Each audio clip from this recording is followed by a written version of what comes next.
Good morning student, आपका स्वागत है मैथमेटिक्स की ऑनलाइन क्लास में।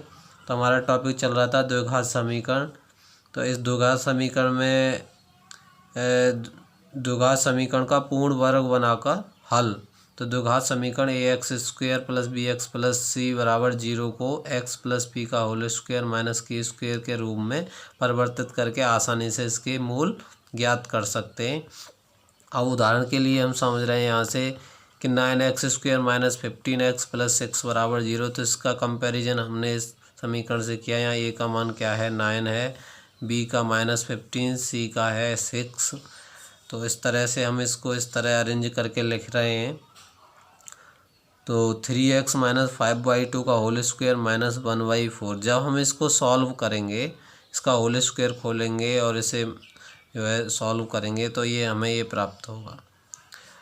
अब यहाँ से इसको राइट हैंड साइड में लेके गए, 3x माइनस 5/2 का whole square is equal to 1/4।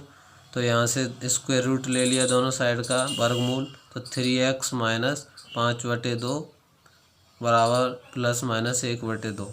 तो 3x माइनस 5/2 बराबर 1/2। एक बार प्लस का साइन ले लिया है और एक बार माइनस का लिया है।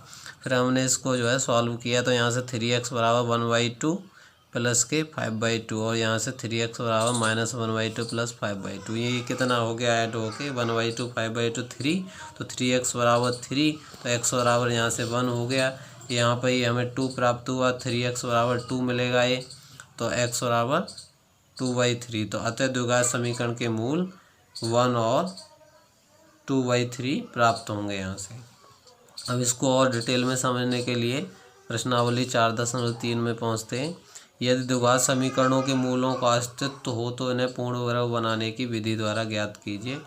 तो यहाँ से आपका क्वेश्चन नंबर 1 का फर्स्ट पार्ट है 2x² माइनस 7x प्लस 3 बराबर 0। देखो वहाँ तो यहाँ पर पूर्ण वर्ग संख्या थी, ए का मान 9 है, लेकिन यहाँ क्या है 2 है, तो पूर्ण वर्ग संख्या नहीं है। तो इसको समझने के लिए आप NCERT किताब की पेज नंबर 91 में पहुँचेंगे और आप इसको पढ़ेंगे। यहाँ से ax² plus bx plus c बराबर 0 पर विचार कीजिए। तो इस तरह से आप इसको a से डिवाइड कर दोगे। a से डिवाइड करने पर इसको a से डिवाइड किया है समीकरण को, और फिर आप इसको इस प्रकार लिख सकते हैं। इस तरह से इसने लिख के बताया। तो इसे आपको बहुत आसानी होगी, इससे बहुत आसानी होगी पूर्ण वर्ग बनाने में। तो इस तरह से आप फाइनली इस तरह से आप लिख सकते हैं। आप डायरेक्ट भी ए बी सी के मान अगर आप जानते हैं, ए बी सी के मान इसमें से अलग अलग निकाल के रख लीजिए। ए का मान इतना है, बी का इतना है, सी का इतना है।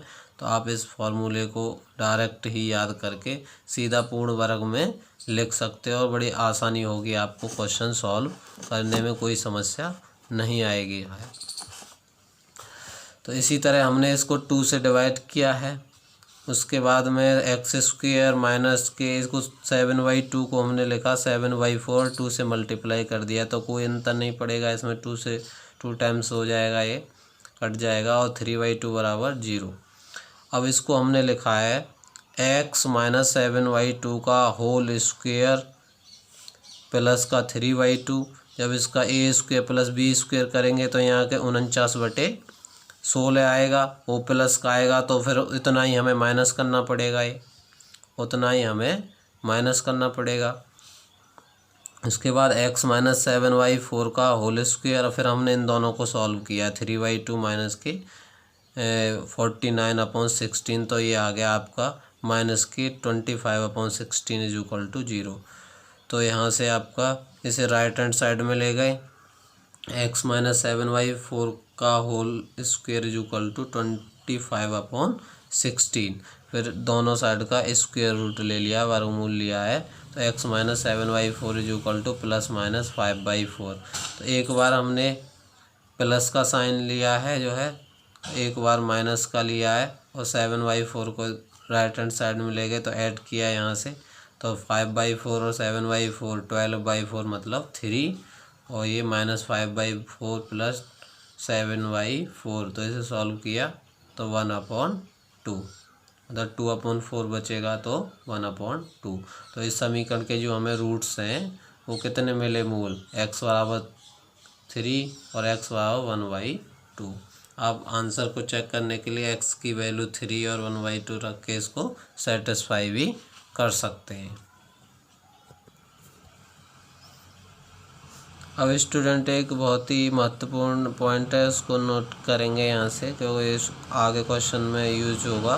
द्विघात समीकरण ax² plus bx plus c के जो है हमें मूल ज्ञात करने डायरेक्टली। तो यहाँ से हम जो समीकरण दे रखा है उसका a b c के मान अलग अलग रख लेंगे और b² माइनस 4ac अगर 0 से बड़ा है या इक्वल है तो द्विघात समीकरण के मूल, सबसे पहले तो हमें यही चेक करना होगा कि जीरो या तो 0 के बराबर हो या फिर 0 से बड़ा होना चाहिए, तभी हम उस द्विघात समीकरण के मूल ज्ञात कर सकते हैं, तभी उनका अस्तित्व हो सकता है।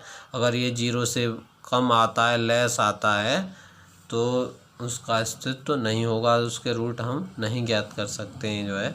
तो उसके जो मूल होंगे वो -b plus minus √b² minus 4ac, जिसकी कि हम वैल्यू पहले से यहाँ निकाल चुके हैं, उसे यहाँ पुट कर देंगे अपॉन 2a। तो एक बार प्लस साइन लेंगे, एक बार माइनस। तो इस तरह से हमें द्विघात समीकरण के मूल प्राप्त आसानी से हो जाएंगे। अब इसमें क्वेश्चन नंबर 3 का फर्स्ट पार्ट है, निम्न समीकरण के मूल ज्ञात कीजिए। तो इसमें दे रखा है x - 1/x = 3, जहाँ पे x बराबर नहीं है 0 के।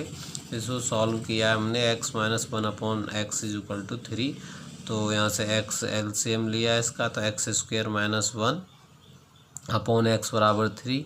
अब यहाँ से क्रॉस मल्टीप्लाई किया तो x² - 1 बराबर 3x, 3x को इधर ले गए लेफ्ट में, x² - 3x - 1 बराबर 0। तो ये क्या हो गया, एक द्विघात समीकरण मिल गया यहाँ पे, जहाँ पे कि a का मान क्या है 1 है, b का मान -3 है, c का मान -1 है। तो सबसे पहले हमने यहाँ से b² माइनस 4ac का मान निकाला, तो -3 का होल स्क्वायर माइनस का 4, a का मान 1 और c का -1। तो इसको सॉल्व किया, -3 का होल स्क्वायर 9 और ये हो गया आपका +4।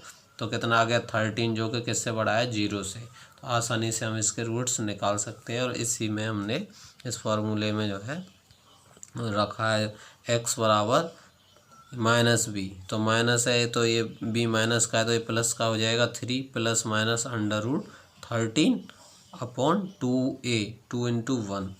तो यहाँ से आपका एक बार हमने प्लस साइन ले लिया तो 3 प्लस √13 अपॉन 2 कॉमा और 3 माइनस √13 अपॉन 2। तो इस समीकरण के दो रूट हमें, दो मूल हमें प्राप्त हो गए। तो इसी तरह से स्टूडेंट अदर क्वेश्चंस को करेंगे और नेक्स्ट डे बाकी क्वेश्चंस हैं उन्हें कराएंगे।